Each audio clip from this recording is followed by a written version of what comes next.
And I'm also going to be turning on the captions. If you'd like to use those, you can toggle those off and on with the live transcript icon at the bottom of your screen. Mike will present until up to about 12:55 today, and he'll take questions as he goes. You can just unmute and ask your questions if you like. And then we'll use the last 15 minutes for a professional development conversation with our predoctoral and postdoctoral trainees. So I invite PSC trainees to stick around for that last segment. I think those were all of the points that I had, so I will turn things over to Mike. Thanks, Paula, and thank you everyone for coming today. I'm really excited to share this project with you. This is something that we've been working on for a long time. It's joint work with Keith Binley from the US Census Bureau and our amazing former postdoc, Brittany Street, who's now an assistant professor at the University of Missouri. And I'm going to be talking about measuring child exposure to the US justice system, evidence from longitudinal links between survey and administrative data. In econ style, please interrupt me with your questions as we go. Just unmute yourself. I pride myself on many things, but watching the chat and hand raises is not one of them. And so please just feel free to interrupt me. Okay. I also need to state that this presentation does not represent the official views of the US Census Bureau, and all of the estimates contained in it have been reviewed by the US Census Bureau's Disclosure Review Board with the approval numbers listed below. So as many of you are already familiar, there's been kind of a massive change in the US criminal justice system over the last half century. There are a number of ways that you could think about characterizing this. One that we've picked out is looking at the increase in the incarceration rate, which has really dramatically changed from the 1970s to current day, where per capita incarceration rates have gone from about 100 per 100,000 individuals to about 5 times higher, north of 500 per 100,000 individuals. You can also measure this in terms of expenditures, which have gone from about $26 billion per year in the early 1980s to about $285 billion per year in more recent estimates at the combined federal, state, and local level.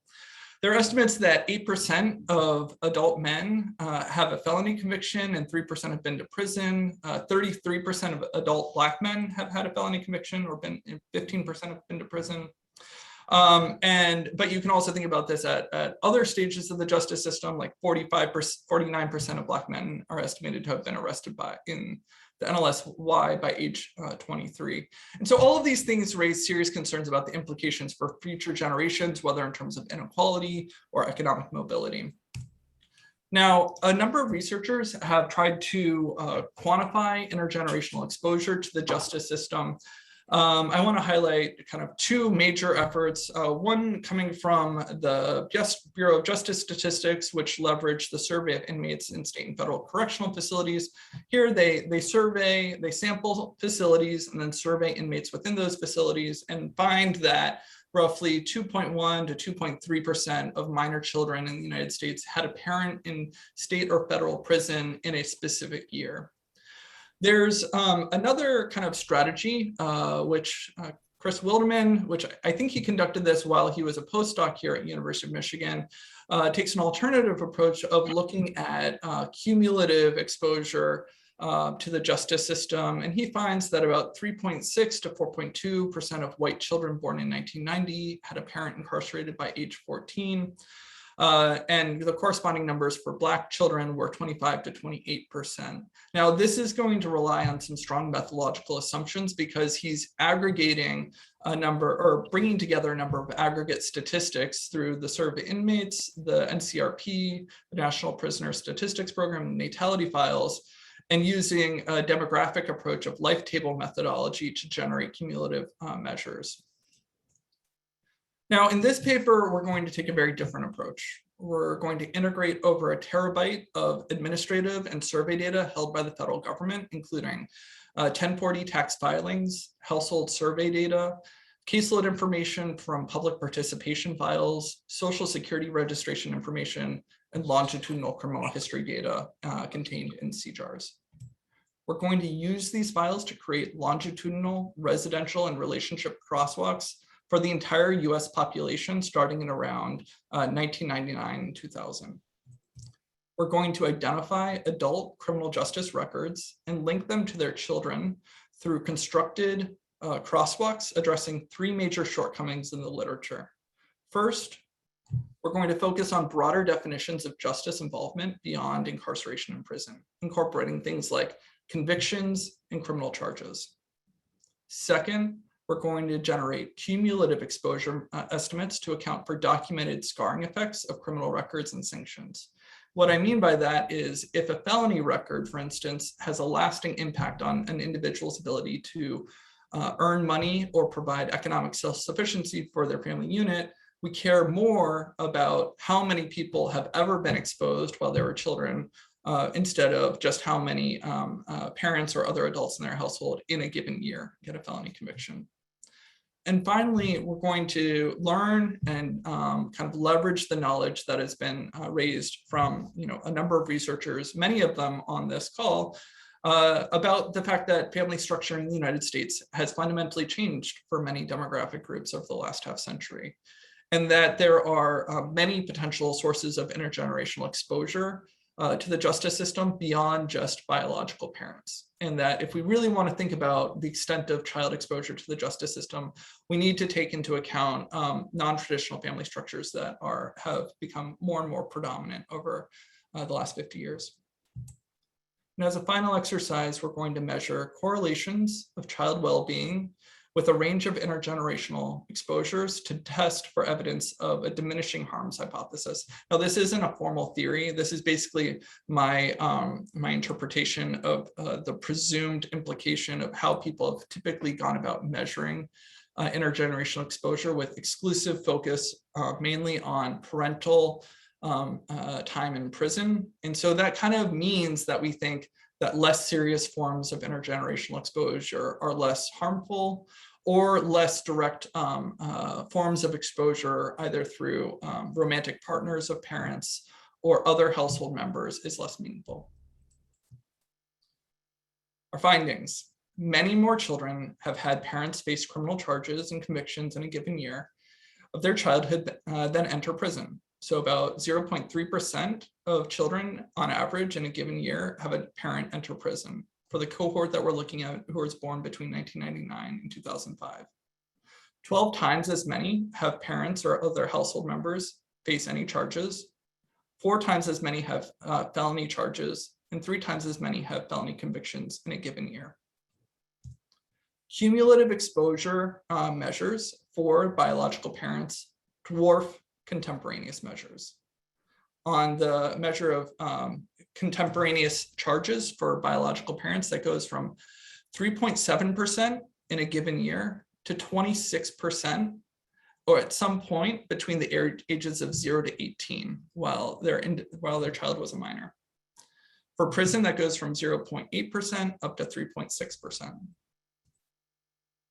Accounting for sources of exposure from other potential adult caregivers or cohabitants meaningfully increases exposure estimates, especially within specific demographic groups. So we find that 39% of all children have had an intergenerational exposure to criminal charges through a parent or other adult household member. 62% of Black children have had an adult in their household be charged with a criminal offense at some point while they're a minor.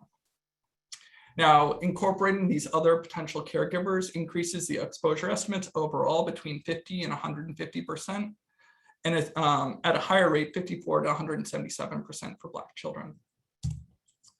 And our regression exercises show many statistically indistinguishable correlates of child well-being, which is inconsistent with the diminishing harms hypothesis, that we actually have to take these much larger numbers quite seriously.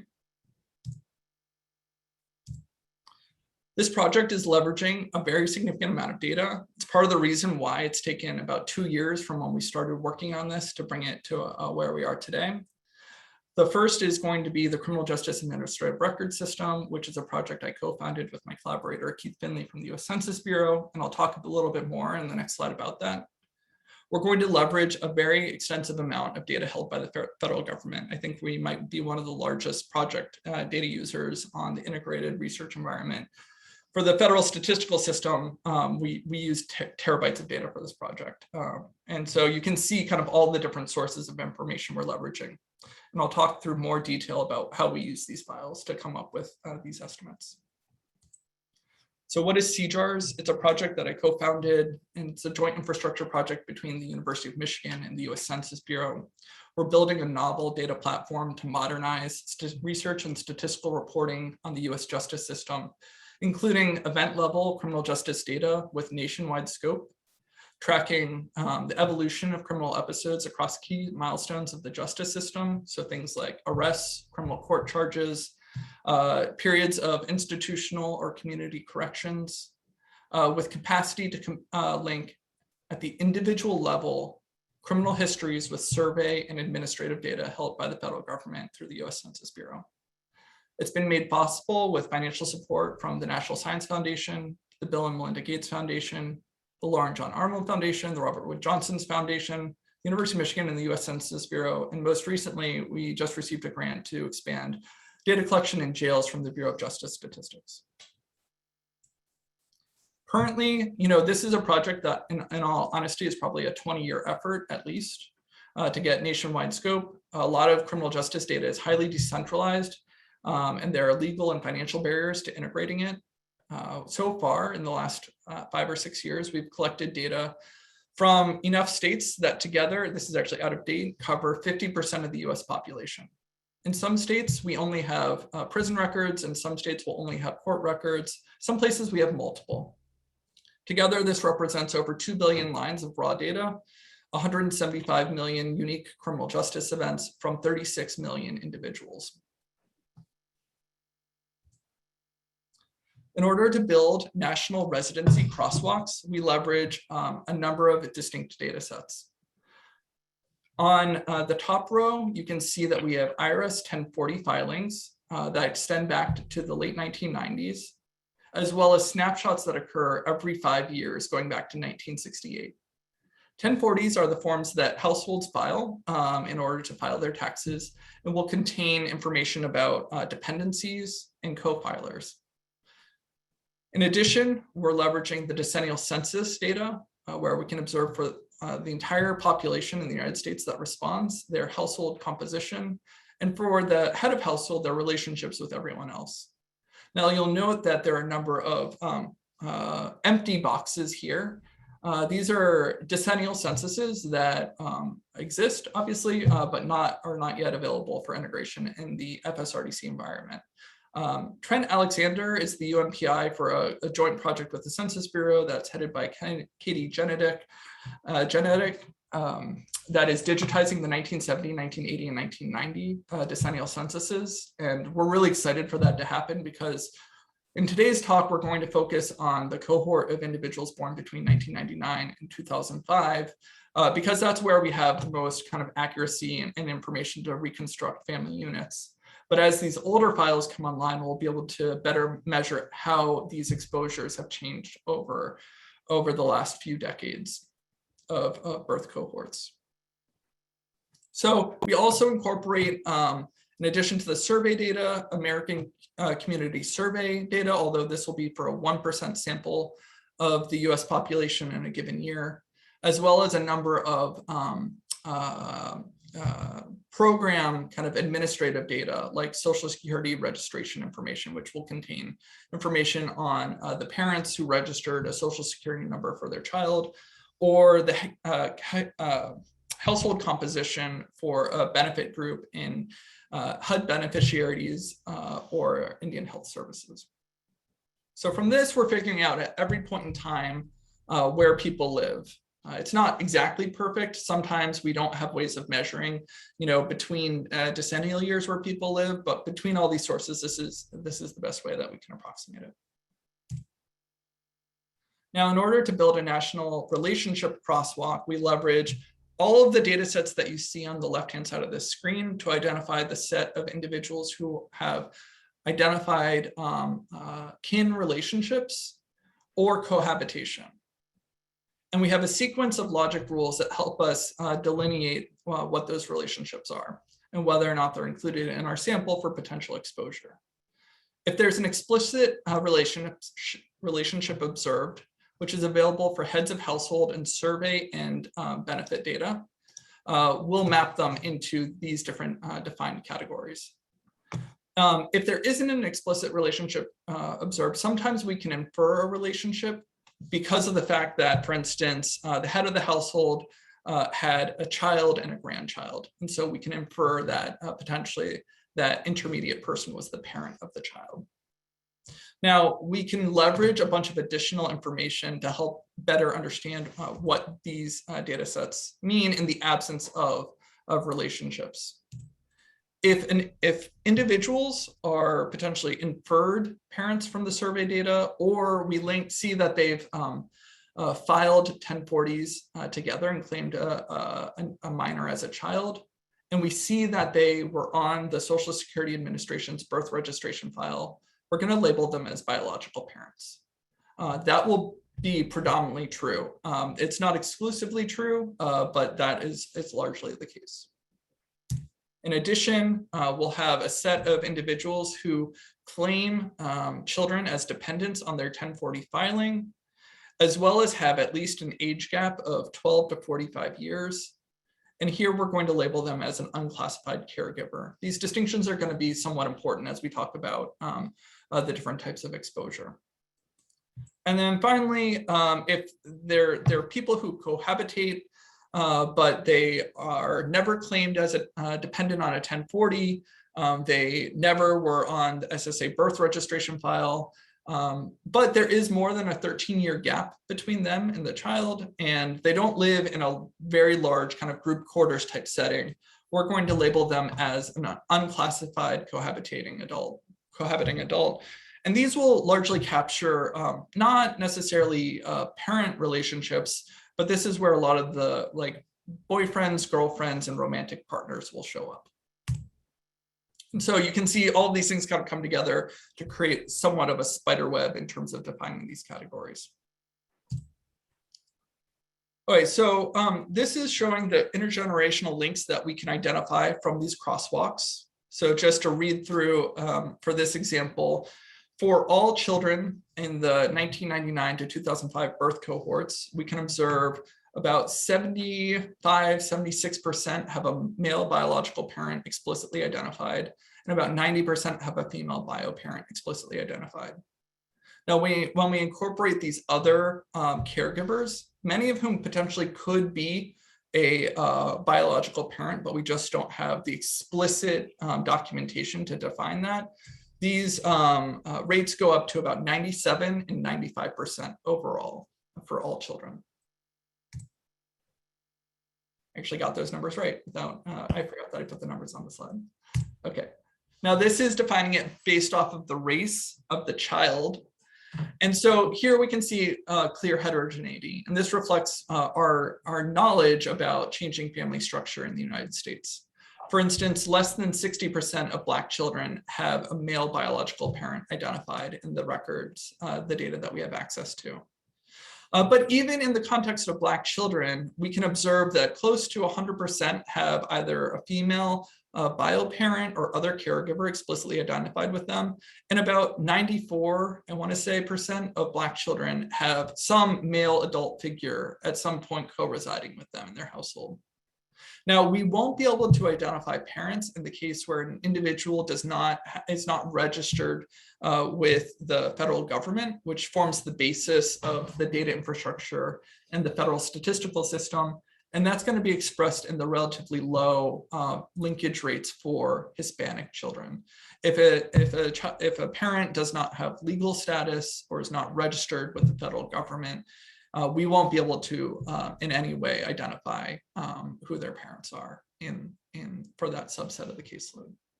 Sorry, Mike, I have a question. I'm sorry if you already clarified this, but I'm wondering what's the difference between biological parent and other caregiver. So what you are, is it possible what you are capturing here is like a higher frequency of remarriages or on and off relationships among caregivers? This is a great question. Let me go to the next slide. So these are the categories that contribute to the other caregivers.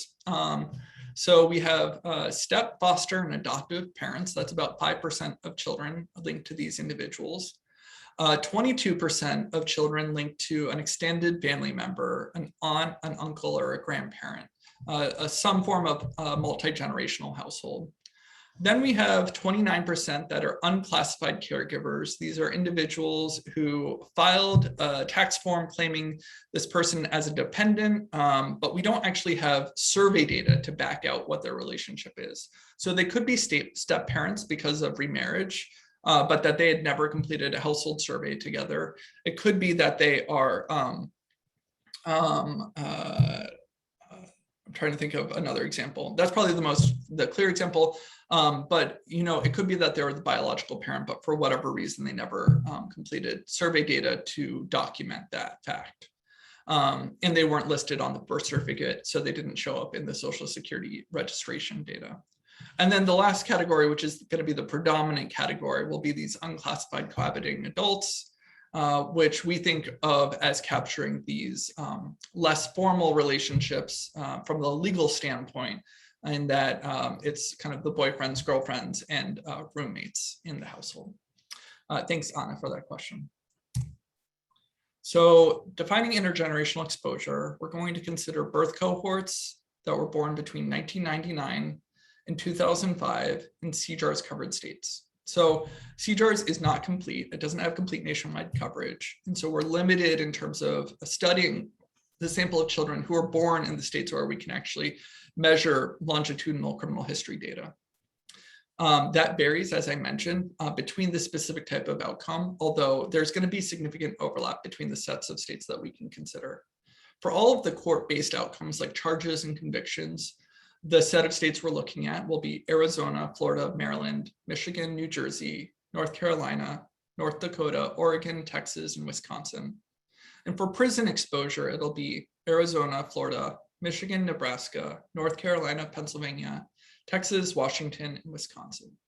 Now, if you take the combined set of these, you won't completely reach the 50% level. And that's because we actually have a high standard for inclusion in this analysis, that we have to observe the full range of criminal activity, potential criminal activity starting in around the year 2000. In some of our states, the data only goes back a decade. So for instance, court records in Pennsylvania go back to 2008 in CJARS. And so we can include that in the charge and conviction exposure measures.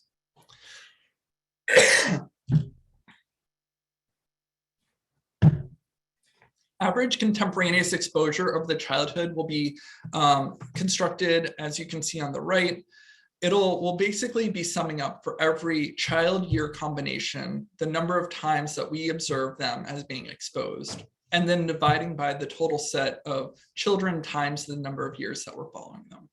So this is a way of measuring in a given year what the likelihood of having contact with the justice system was over these children's childhoods while they were minors.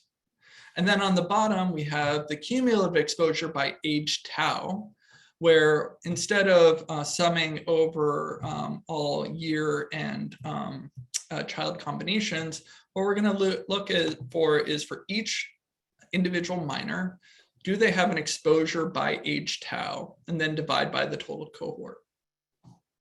Now, there are kind of a couple of nuances that are worth highlighting here with these definitions. If an adult, for instance, has a pre-existing felony conviction before they start a family, that still might have an impact on the child. Because let's say that they aren't able to access specific types of occupations or jobs. We are not defining that as a form of exposure. And so in that way, we consider some of our estimates to be conservative, given the fact that we aren't considering pre-existing criminal justice contact. We're only allowing for contact once the child is born. Also, for the other caregivers, we only include their types of exposure once we have documented evidence that they've been co-residing with the children. So for boyfriends that have pre-existing criminal convictions before they enter the family's life, they are not included as a source of exposure unless they go on to continue having criminal justice interactions while they're living in the household. Mike? Yep, go ahead, Charlie. You have a ballpark estimate of how many kids have parents with criminal justice exposure prior to their being born and therefore might have these lingering effects? Do you have a sense of how many people you're omitting by that particular conservative decision? Yeah, so we actually have those estimates. I don't know it off the top of my head. I don't know if you caught on the second slide, but our disclosure packet was approved a week ago from tomorrow. So last Tuesday. This came together pretty quickly. So I know that we have the number of kids who have an exposure prior to cohabitation or prior to birth. I don't know what share of those are would contribute additionally to the cumulative exposure, which I mean by saying I don't know what share of those would have been exposed before, but not during their childhoods. But I can get back to you on that. Okay, thanks. Yeah. And so these can be defined either for the set of individuals that we defined as biological parents, or for the broader set of bio parents plus these other caregivers, which are inclusive of the step parents, adoptive parents, or cohabiting adults like boyfriends. Mike, can I ask a quick question? Yep. So another side of being involved in the criminal justice system or having contact with it is being a victim. I mean, no, it's obviously not what you have here, but just as you were mentioning it, I was thinking about it. Is there a way that you can kind of move on that dimension? No, the victim information is highly sensitive, and that's in no way part of the CJARS data collection. So we have no way of working on that.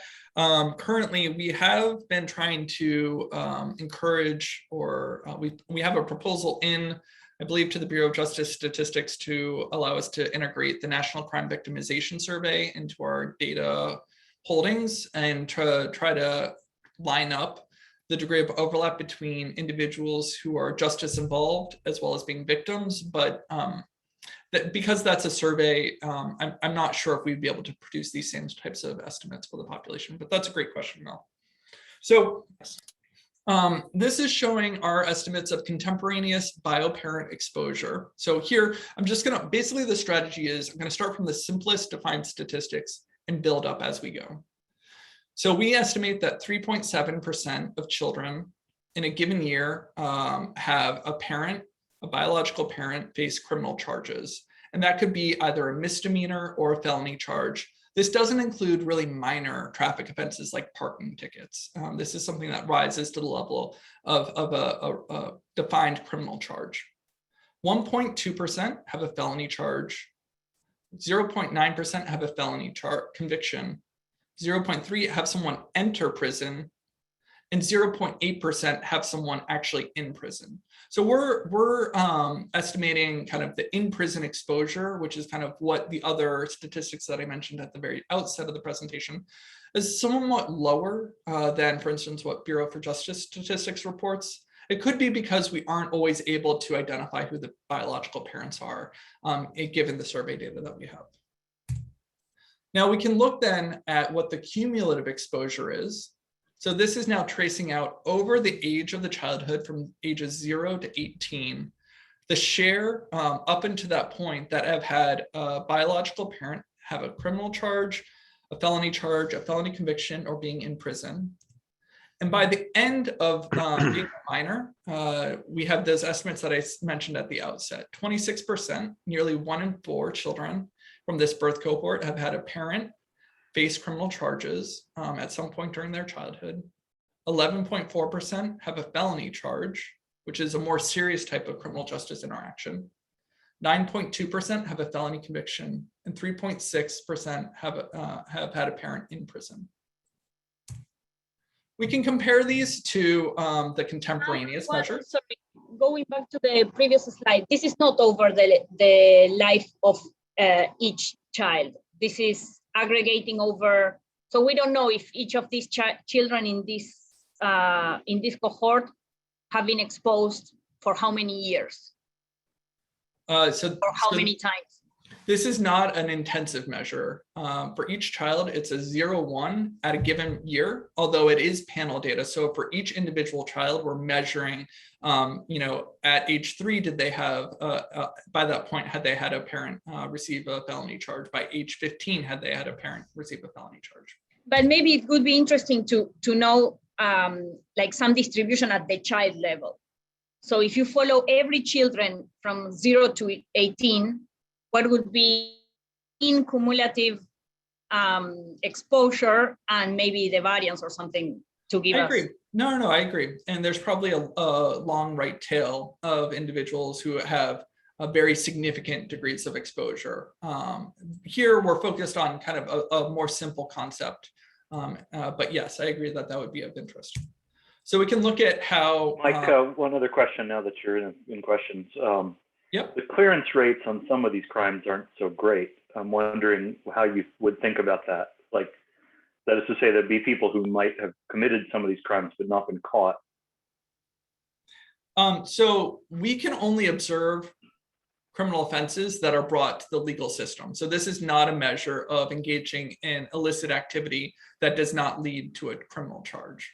Right. So that's completely outside of the scope. So there could be even greater exposure to other types of criminal activity that doesn't come to the justice system in a formal way. I guess I'm asking for a guesstimate there, which is, if given what we know about clearance rates for certain crimes, how much should we think of these curves as being double or triple if you define this to be someone who's involved in criminal activity? Or, I mean, I guess, of course, you don't know who is committing the uncleared crime, so maybe it's all the same person. But exactly. So that I think is a very challenging exercise because of the issue that you said, that we don't know if it's, if we have 20 unsolved crimes and one solved crime, are all those other 20 attributed to the same person, or are they actually 21 different people? Got it. Okay, so in terms of thinking about, trying to keep the broader picture here, when we think about the cumulative exposure rather than the contemporaneous exposure, our estimates go up quite significantly, right? We're talking now about increases between 325 to 900% on the share of the population that's exposed, rather than 1 in 100 or 1 in 40, we're talking about maybe 1 in 4. Okay, so we also think that we need to be cognizant of the fact that family structure and household structure has changed quite significantly in the United States over the last half century. We know that household formation structure has undergone these significant transformations with important heterogeneity by race.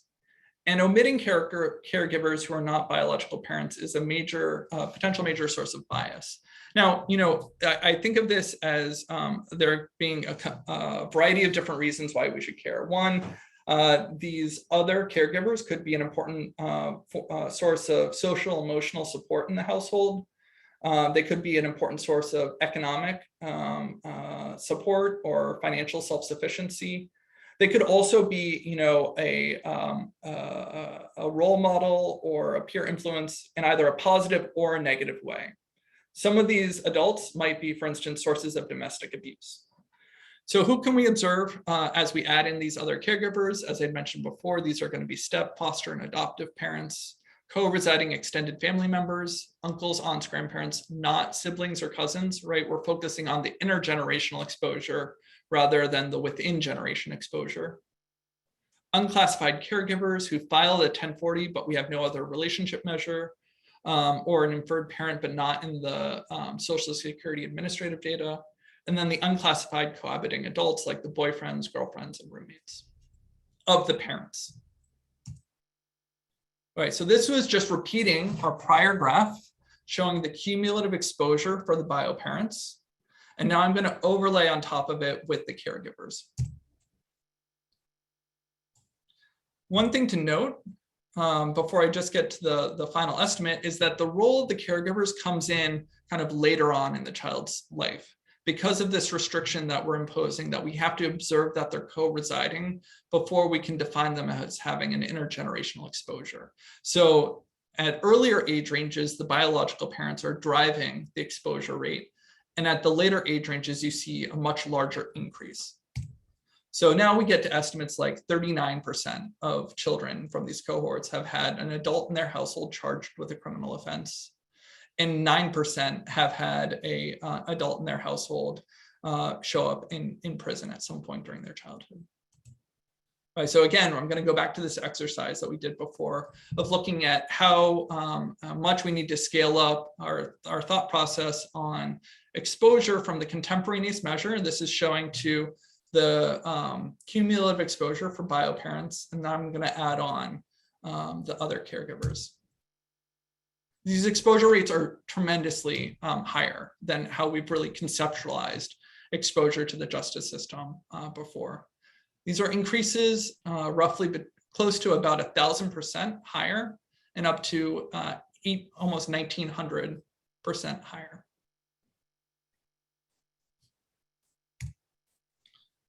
Men account for the majority of serious exposures. They account for the majority of all exposures. So what this is showing is the cumulative exposure rates for parents and other caregivers, and then breaking it out by what share of children had male adult exposure versus female adult exposure. And these aren't mutually exclusive. So when you add up these columns, it'll sum to more than the all exposure. Now, men always are higher. Across all of the outcomes, they're about 82 to 87% of the exposures. But as you go up the distribution in terms of severity, especially once you get to felony convictions, the rate of female adult exposure is dropping off quite dramatically. So, while maybe 50% of children that are exposed to charges have a female adult in their household face criminal charges, only 20% of children who are exposed to prison, having a parent or other caregiver in prison, face that coming from a female in their household. Now, I think a real question is like, how much do these exposures actually matter for the child? I think we're going to do some work at the end of this to talk about the correlates with childhood well-being. But you might have in your mind, maybe some of these people are, the deadbeat dad kind of image. And, they left the household when the child was born, and 10 years later, they went to prison, but they still had no, real relationship with the child. I would really push back against that interpretation because, these ongoing justice involvement, they could still be potentially having an influence on economic contributions to the family and social emotional contributions to the family, even if they aren't co-residing. But what we can do is we can leverage the residency crosswalk to see how many of these adults are kind of either co-residing at the time of the exposure or co-residing soon within a few years of when they were exposed. So we define this as in the home or having lived in the home within 2 years of when the exposure happened. And so here we see it drops when we limit it to just the in-home exposures. And it drops at higher rates for the more serious criminal justice outcomes. And this is, likely a product of I would guess, the influence of the justice system itself, and that, you only end up in prison after you've had somewhat serious justice contact in criminal histories. We estimate in our data that only about 10% of first-time felony convictions lead to prison. And so these are people who have multiple convictions on their records for serious offenses and likely would have already exited the household by the time that they reached that elevated level.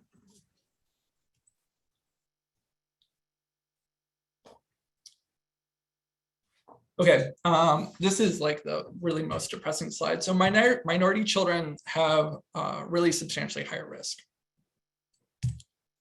We find that 62% of Black non-Hispanic children have had a biological parent or other caregiver face criminal charges at some point while they're between the ages of 0 to 18. One of the kind of amazing things about working with data at the population level is that we're able to study narrowly defined demographic groups. So for instance, while Black non-Hispanic individuals probably get a large focus within the justice literature, American Indians have at the same rates that we're sort of observing for Black children. Hispanic children sit at an intermediate position between Blacks and whites. at 45%. Whites have 32% of children have an adult face criminal charges, and Asians at 17%. So we can go down. These discrepancies or these disparities persist as we move through the stages of the justice system to more serious contact. And I think they actually get larger in terms of the share, the kind of black-white divide, for instance. 35%. Over 1 in 3 Black children have a parent or other caregiver have a felony conviction at some point while they're minors. And 1 in 20 Black children. Mike, I'm trying to process these numbers. Are they bigger than the numbers you gave at the beginning about the conviction rates or any of these other rates for adults, or are they smaller? So the estimates in the literature, so the BJS numbers would say that 2.1 to 2.3% of children have a parent incarcerated in a given year. They have no ability to account for other exposures or cumulative exposure rates. I'm asking a slightly different question, which is, are these numbers higher than what the adults would be, if you see what I mean? That is to say, I mean, it seems like if you told me that X% of the population has this thing, then X% of children should have this thing, unless the fraction of population has way more children or something. Yeah, I mean, that might be true. I think that crime kind of occurs within a specific age range, and if we kind of believe well-documented evidence on the age crime profile. And so it's not necessarily clear that by the time that people get to having kids, they might still be criminally active. I didn't actually present anything from our own estimates. That we have this in a separate project about parental or adult interactions with the justice system. I would say that these are larger than what we observe in terms of looking at adult cohorts. And I think the reason for that is because individuals who, children come disproportionately from lower income families, and more children are born in lower income families. Okay, so as a last exercise with the time remaining, I want to talk about correlations of exposure with child well-being. It's not clear that we should really worry about these larger exposure estimates if they reflect less serious types of contact with the justice system, or they capture less meaningful adult-child relationships.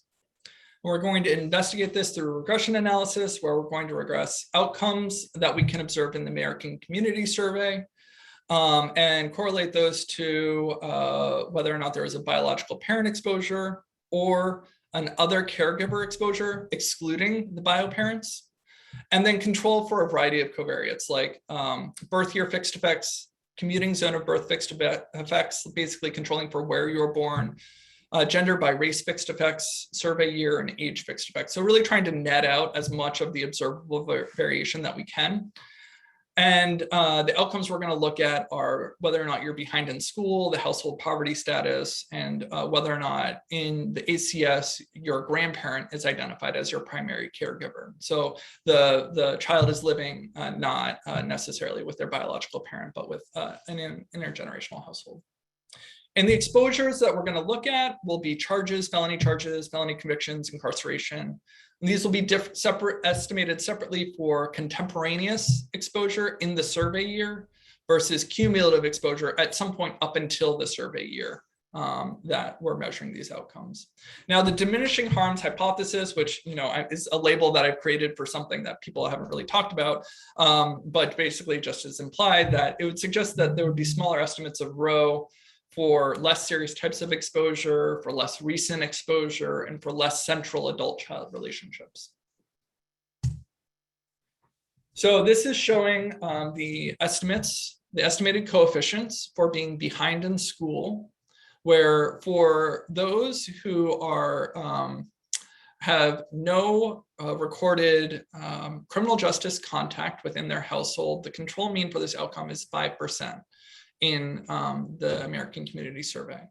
On the left-hand side in blue, we have the estimated coefficients from contemporaneous exposure estimates. So were you exposed in that given year to some sort of justice system interaction? And on the right-hand side in orange, we have the cumulative exposure estimates. And then within these categories, you can see the breakout with the kind of coloration in symbol that was used previously for charges, felony charges, convictions, and being in prison. And the stripes represent other caregivers. Now, I don't think the bar that we're trying to set is that there's a constant effect across all of these outcomes. I think it makes sense that we see some kind of trend that is occurring where more serious types of criminal justice contact are more strongly correlated with negative outcomes. But regardless, all of these are really quite large. The point estimates we're getting are roughly around 2 percentage points for a 0-1 binary variable on a control mean of 5%. And if we're going to take this more seriously from a statistical standpoint, we can't reject equality across a variety of different types of exposure, whether it's coming from the biological parent or an adult in the household, whether it's contemporaneous or cumulative. This is showing, Charlie. Before you go leave that slide, what struck me is that the effect of the cumulative exposure looks to be often about as large as a contemporaneous exposure, from which I infer that if you had compared contemporaneous and past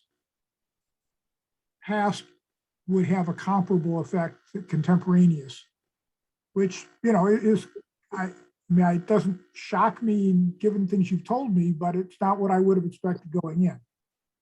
And if I imagine that once mom or dad was out of jail or prison, some of the bad effect of having them in there would have been ameliorated, but it looks like the past effects continue to be quite important.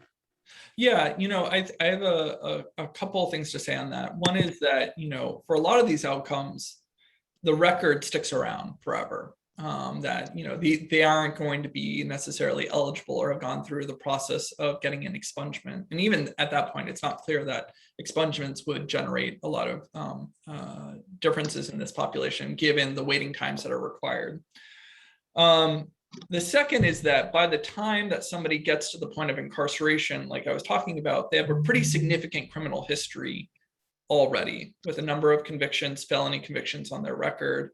And so at that point, there's probably a lot of spillovers that have happened to the household and that are continuing to happen in the household, whether or not they're specifically in a facility in that year or they've been released. But yeah, no, I find this figure to be really striking, and also incredibly troubling. When we think about the scope of, is this a first order question that we need to think about for intergenerational economic mobility or inequalities and equity in our country, in the United States? If we're talking about, 1 in 40 kids has a parent incarcerated in a given year, that's a completely different conversation than saying, more than 1 in 2 Black kids has a parent face criminal charges. These are just completely different conversations that we need to be having. And it's troubling when we see that there are such strong correlates with what we consider to be kind of indicators of childhood well-being from these less serious exposure types. This is showing whether or not your parent is a primary caregiver. Here we see kind of maybe some of the more expected relationships. Charlie, going to your point, there's a huge impact of having your biological parent in prison on the likelihood that you're now living with your grandparent as your primary caregiver. But when we look at, across a number of these relationships, look at the cumulative exposure, this whole span of sets from the other caregiver charge to other caregiver felony conviction and prison, we basically cannot reject that there's a constant effect across these. And again, I don't think that the bar has to be that there's a constant effect. At all of these levels, the control mean is 3% of children who have never had any documented evidence of parental or other adult interactions with the justice system have a grandparent as their primary caregiver. These estimates are like 6%, 6 to 10 to 14%. So huge. Mike, a clarifying question. I agree, this is huge. The clarifying question is, if you see someone in your data that's living with their grandparents, do you know if this kid is linked to someone in prison? Yeah, so basically, I apologize if I went through this too quickly. So basically, we're leveraging all of the infrastructure that we built up for the entire US population within the CJARS covered states on relationship crosswalks and intergenerational exposure to the justice system. So that's what's on the right-hand side. And then on the left-hand side, we're using their individual survey responses to the ACS. So these are all being linked at the individual level. So we know that they had at some point someone else in there that was a part of their life or their household that was eventually went to prison. And so this is a direct linkage that's being made. Okay, so I know that we're getting close to the end. So I'm gonna conclude. I have a couple concluding slides. One, takeaways from this. Intergenerational exposure to the justice system is much larger than we previously thought. Just like on a fundamental level. Two. Sorry, Mike, can you comment on why is that? Why do you think that's the case? So we walked through 3 reasons why that's the case. Make the results change. So there are 3 reasons that we walked through in this presentation for why this is true. One is that contemporaneous measures dramatically underestimate cumulative exposure measures. The second is that there are a broader range of types of exposure to the justice system beyond having someone in your household incarcerated in prison, that there are charges, felony convictions, that kind of stuff that is a much larger set of the population. And finally, incorporating non-biological parents, other kind of adults that probably are playing an important role in these children's lives into the estimates also magnify. So each of these play their own important role in bringing the estimates up. So the improved data availability and integration eliminates the need for some of the strong methodological assumptions that were required in kind of what Chris was doing with the life tables approaches. We basically are just measuring this in an algebraic way without any kind of modeling. And there are clear implications for inequality and intergenerational mobility if you take kind of the estimates that we have for the correlates with childhood well-being seriously. So in terms of conclusions and future work, I think it's critical to better understand the causal intergenerational impact of the justice system on child outcomes. As we have new waves of decennial data available, we'll be able to better examine how exposure rates, these cumulative exposure rates, have changed over time across cohorts. If anything, in separate work that I have with Keith, we're looking at some of this adult exposure to the justice system. And these kids are growing up at a point during which we actually see declining adult contact with the justice system. So this would suggest actually, if we looked at older birth cohorts, they would have even larger exposure rates than what we've estimated here. And future and in-work progress will leverage these crosswalks that we've developed to measure the spillover impacts of the justice system policies, like financial sanctions in the justice system, household spillovers of criminal history-based bans in the US safety net, and the determinants and aftermath of domestic violence in US households. Thank you for all of your comments, and with the time remaining, I'm happy to take questions.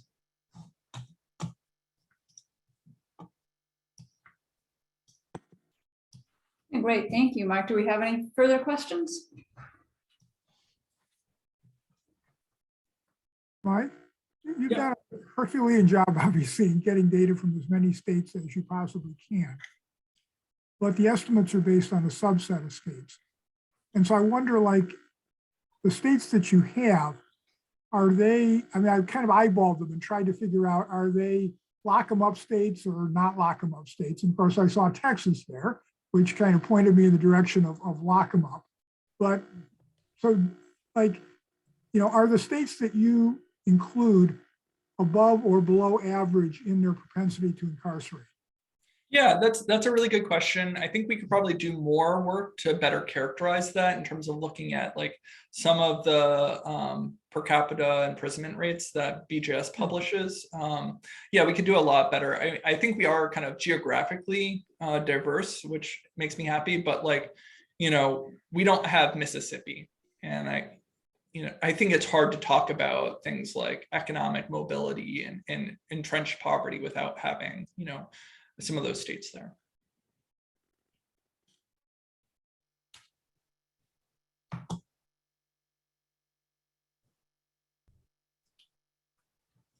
Okay, if there's nothing else, we can wrap up here, and I will thank Mike for his presentation and invite our trainees to stay on for a professional development conversation with him, and thank everybody else for your attendance. We hope to see you again next week when we'll be joined by Malia Jones speaking about her Dear Pandemic, which was a social media project during the COVID-19 heyday to bring clarity in science to the public. So we'll see you next week, and thanks again. Thank you everyone for the amazing comments. Thank you. Thanks, Really Mike. appreciate it.